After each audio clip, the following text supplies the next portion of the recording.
So just taking a quick look at Dogecoin then on our daily time frame here, as we can see, lots and lots of chop over the past few weeks for a lot of altcoins. We've kind of got this range within a range that we've seen for a lot of these large caps. VeChain looks exactly the same, as you can see, range and then the smaller range within. I think we're coiling up for a potentially quite a large move here, because we've got conflicting draws in the market. We've got Bitcoin retracing, but Ethereum at all-time highs pretty much. And as a result, I think we've got this kind of conflict in the market where altcoins want to follow Ethereum up, but obviously Bitcoin, when it retraces, keeps the market pegged back, and we do get retraces on altcoins when that happens. So I think right now we're kind of in the middle of two different areas. We've got Dogecoin here, as you can see, very much looking like it's coiling up in a very tight range right now.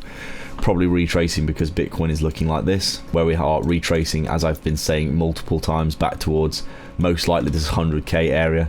Maybe even a sweep below this level of liquidity, and a bounce would be absolutely lovely.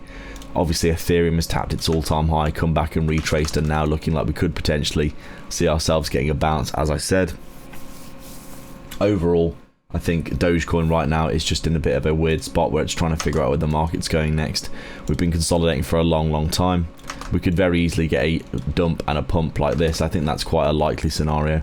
You could potentially say that we're maybe in a bit of a channel like this as well, where we're slowly grinding up.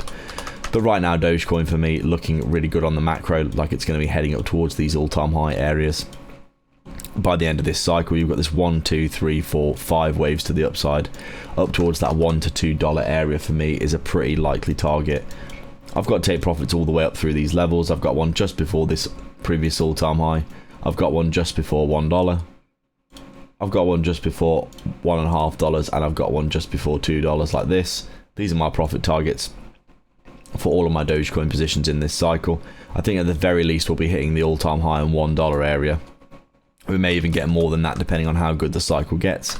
But right now, not too much to report for Dogecoin. We are still just waiting for the market to start picking up.